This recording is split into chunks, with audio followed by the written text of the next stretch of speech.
If someone on this committee then starts talking about somebody's bleach blonde, bad built butch body, that would not be engaging in personalities, correct? What now? Voices blending, melodies ascending, harmony in the air. Our songs are never ending. In the barbershop we create magic. Brad and John show, yeah, it's pure classic. No instruments needed, just our vocal range. Notes flying high, it's our musical exchange. Tracy's station may try, but they can't compete. Our barbershop style, it can't be beat. Oh,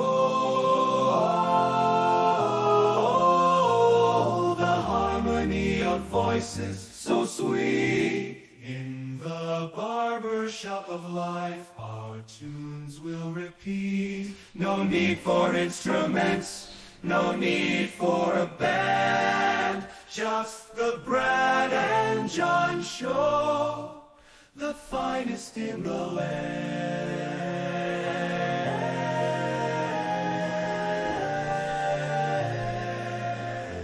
John, there's one particular listener that loves that intro, and we say to you, thank you for listening to that one particular listener and to all our listeners. Correct, John? Yeah, she has 2 ears and 1 eye. Sort of like me. This is the BJ Show. I am Brad. He is John. John is an interesting guy for 22 plus years, every single day. Never missed a day. He puts together a list of all the top stories in the state of Missouri. He combs the internet, finds out all sorts of different sources. Could be a newspaper, radio, TV station. Could be press release. Could be social media. John puts it up on johncombest.com, COMBEST. We start the show off by giving the top 3. We bring in this important guy. What's your name again, sir? I'm Casey Kasem. And we start with John's number. In third place. Hey, SA, hop in the Dodge Durango. It's time to hightail it out of Indiana. We're off to California. Let's pick up a white girl. Brad, have you heard this Indiana kidnapping story? It is bizarre, to say the least. And I don't mean to make light of it, although I'm paying homage to some newcomers' supposed accents. But men were arrested in Macon County, Missouri, which is in kind of north central Missouri. And they had been trafficking. They were caught trafficking, allegedly, a 14-year-old girl who had been taken from Indiana. Now, Brad, there's something that is confusing to me about this, because I read the Kansas City Star story from a gentleman named Nathan Pilling, and he identified the 5 men that are charged. But then I went to the Fox News story, and it turns out that there's a piece of information in the Fox News story that's not in the Kansas City Star story. Can you imagine, Brad, these 5 gentlemen, these 5 newcomers, these 5 men traveling the country, they're illegal immigrants. Can you imagine that, Brad? But hold it. The Fox News story didn't put that in there? No, the Fox News story did include that information. Okay. But for some reason, the Kansas City Star story I get what you're saying. Left out these alleged traffickers' immigration status. That's surprising to me, isn't it, Brad? I would think the Kansas City Star would want to point out when illegal aliens are abducting 14-year-old girls in the Midwest. John, you know, this whole thing with the immigration and the border thing, I just don't understand it. I mean, how in the world can you get Mr. Mavrakos? Isn't that his name? Mavrakos, the candy guy who's the HHS of Mayorkas. Okay. How can you, when he goes in front of Congress and says, the border is secure, how would you like to have let's say he retires from the government and he forms a personal security service where he's doing security for high profile people, and on the first day of his business 3 of his clients get attacked, and you go to him, Mr. Mavrakos, what happened? My clients are secure. I don't get it. I mean, you know, they tried to impeach him. I guess technically they did impeach him. It's like the same thing where technically when articles of impeachment are brought against you, you have been impeached, but whether or not you have been found guilty is the different situation. I don't understand the whole thing. And how many cases do we have to see this kind of weird stuff? Because, I don't know if you're old enough to remember this, but when you had Cuba, all the people being let out of Cuba, a lot of them were, good old Castro opened up the prisons and say, hey, leave. Right? He's not sending us. Yeah, he wasn't sending the best and the brightest. Right. He's not sending us the rocket scientists who could, stop on their way up the Florida, coast and go to work at Cape Canaveral, Cape Kennedy, for rocket scientists and stuff like that. Yeah. I mean, so obviously the story, at least for now, has a good ending, and I'm sure there's a huge backstory here. The girl's father said that he saw her entering this SUV, so who knows how this young girl was essentially recruited by one of the guys is 56, one of the guys is 44, 41, and then there's two younger guys. They're from a combination of Honduras and Mexico. So I'm sure there's going to be more to the story, but I guess we'll just continue to take a look, Brad, at which Missouri news outlets identify these suspects' immigration status and which ones just happen to casually omit it. And that is number 3. Number 2. Up a notch to number 2. Missouri versus New York, Brad. What do you think I'm talking about here? Is it another baseball game where the Cardinals have alternate uniform number 56 so far this year, so they can pay off? I think so. Yeah, we're gonna pay homage to the Negro leagues, some women's league, and then some junior soccer league that plays out in Wentzville, I think. No, we're not talking about the 1964 World Series in which the Cardinals did defeat the New York Yankees, but we are talking about AG Andrew Bailey's lawsuit against the state of New York, Brad. He says the case will officially be called Missouri versus New York. Now, Brad, we've talked about this issue for a period of time. What do you think the significance of Missouri versus New York is? You know what? I'm going to plead guilty on this, that I think I know what you're talking about, but go ahead and give it to me because... Yeah, I don't mean to put you on the hot seat with a news quiz here, Brad, but AG Andrew Bailey says he's suing the state of New York over the Trump trial. And he says that what's happening here is that Missouri is trying to sabotage... New York is trying to sabotage Missourians' right to a free and fair election by persecuting Donald Trump. Now, to me, why this works on many levels is that the Andrew Bailey campaign has criticized Will Scharf, called him Wall Street Willie. So by Bailey having a suit that's literally Missouri versus New York, he's able to underscore that he's a Missouri boy. Will Scharf is some New York guy trying to come to Missouri and become attorney general. So this action got a ton of attention on social media, and that's all relative. And, a lot of it was nationally. So you could debate that it doesn't mean that much in Missouri. But Brad, you have pointed out time and again how Andrew Bailey should point to the Trump trial and say that Will Scharf lost that case. I happen to disagree because I don't think that that's a winning strategy. But what is a much more subtle strategy is for Andrew Bailey to sue the state of New York. It allows him to once again side, or I should say it allows him to side with Donald Trump. And he doesn't even need to come out and say that Will Scharf and Will Scharf's buddies lost the trial for Donald Trump. He can just say, look, we saw what happened, and we're going to fight back against New York. See, that's where you and I disagree, because I think that Andrew Bailey should take a page out of the Trump textbook.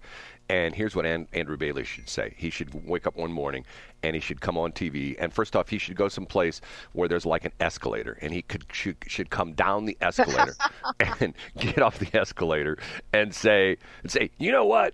I'm a winner. I'm a winner. And you know what? You want winners. You don't want losers. Losers is Will Scharf. He lost a slam dunk case in New York, a trumped up, pardon the pun, a trumped up case against our former president. He lost it. He dropped the ball. I don't want losers. I want winners.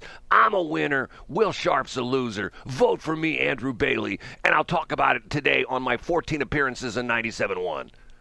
I love that they can broadcast live. He can come down the escalator at St. Louis Center. He can have Mayor Tashara Jones, Freeman Bosley. If Freeman Bosley can get off his role as an Uber driver, maybe the Boz can be there, and they can stand around. And Andrew Bailey can kind of posture like he's fighting with Tish Tosh and with Freeman Bosley, and maybe Clarence Harmon can. Is he still with us? Is Clarence Harmon still with us? I believe he still is. Yes.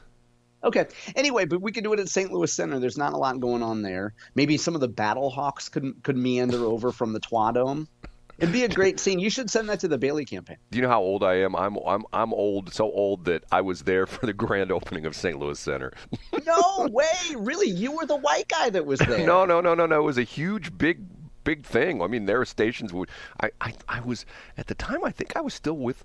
I think that was my very last couple of weeks when I was still with Y98. We broadcast live from down there. It was like a big deal. It was a long time ago. I think it was 84 or something like that. I mean, Holy cow, Brad. That's older than most of our listeners. Right. That's older than most of my underwear. I mean, tell Do you know that the average man keeps a pair? Wait, I want to be accurate with this. That for men in the United States, they keep a pair of underwear for an average of 7 years, Brad. Well, that's why, don't you? Why is that? Because after 7 years, you get that itch. Well, Brad, there's some doctors you could see about that. Okay, finally, last but not least, The number one. Clear your calendar, Brad. July 24th. It's a big day. 2 of your 3 favorite people will be on stage with Marky Mark Maxwell. Maybe Jason Rosenbaum will make an appearance. Who among your favorite people will be on stage, Brad? 2 out of your 3 favorite people. Who are they going to be? What, this is July 24th? July 24th. What's the venue? The venue is an undisclosed location.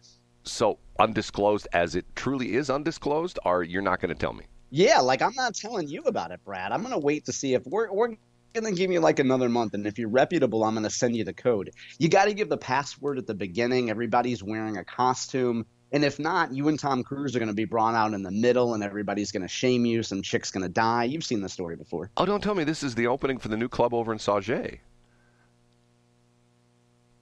Yeah, you're absolutely right. We're going to the Hildebrand room. No, I'll spoil the punchline, Brad. The idea is that KSDK is hosting a gubernatorial debate. Oh, that's right. Jay Ashcroft. Yes. And Bill Eigel have immediately confirmed. And as of now, it appears as though Lieutenant Governor Mike Kehoe will not be attending the debate. Now, they say the Kehoe campaign says that they've had a long-standing commitment on the books. They haven't said what it is. But KSDK says, KSDK actually has a pretty good quote. They talk about how they went back and forth with the Kehoe campaign about details, etc. And they had a long back and forth. And then KSDK says, that's also why we plan to proceed with our planned debate. We intend to hold a podium for Mr. Kehoe in case he reconsiders. We hope he will. Okay, now, a couple questions I have to ask you on this. Okay, first off, what if he doesn't show? I mean, the John Combest read on this, you've got your buddy Jay and my buddy Bill and no Mike. Do you think that is a plus or minus for him? I think that at this stage, when I say at this stage, by July 24th, Kehoe will be doing a ton of social media ads. He'll continue to be on TV. He'll continue to be on radio. He will be crisscrossing the state. I think the part about him crisscrossing the state is true. And Brad, I think that at that point, he will be in the last 2 weeks of the campaign. He will be leveling a number of criticisms. I think that would be a charitable way to say it. Others would say attacks against Jay Ashcroft and against Bill Eigel. And I think that if I'm the Kehoe campaign, I want to continue traveling the state, meeting with groups that have endorsed me, going to groups that going to public events. And I don't really feel the need to get on stage and answer questions about why I'm criticizing Jay, why I'm criticizing Bill Eigel. And we've talked before, Jay Ashcroft and Bill Eigel are coming at Kehoe about China votes, about the gas tax, about a number of votes that he took as a state senator. And I think if you're Kehoe, let your paid media and let your anti-Ashcroft and Eigel ads speak for themselves, and you don't need to be on stage. So he's going to be a no-show, is what you're saying? Yeah, I can't. I think it would be hard at this point if he's essentially. I mean, we're going to see, Brad. I don't know the answer. I think the answer as it stands right now from the Kehoe campaign is a little soft. I think saying, "Hey, we have a previous engagement. I don't think we're going to be able to make the debate." I mean, it sounds a little soft, Brad. Have you seen the Twitter post where he shows his ticket, his check that he signed? Did you see this?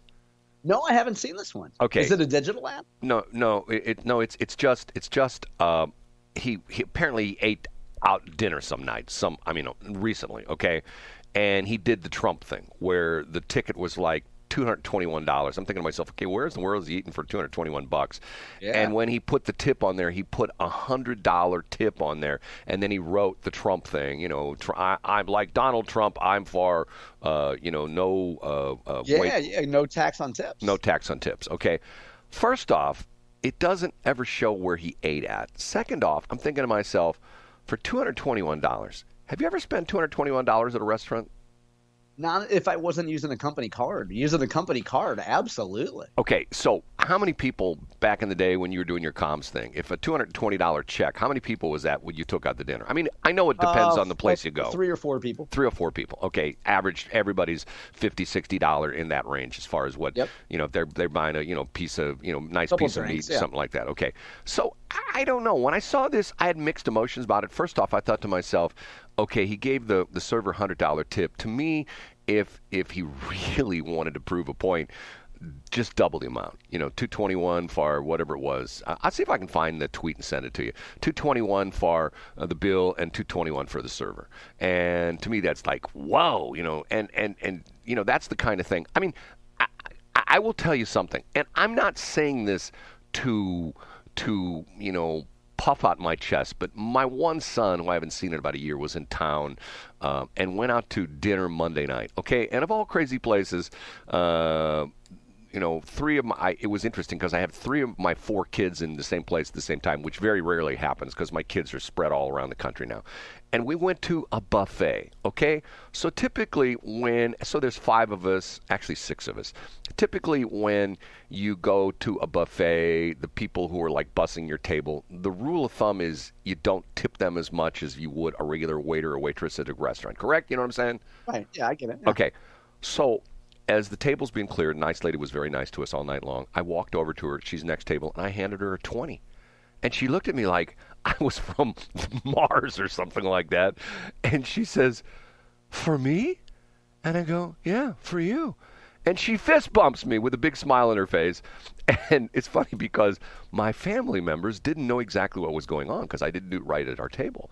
And I think it was one of my sons said, "What did you give her?" I go, "A 20."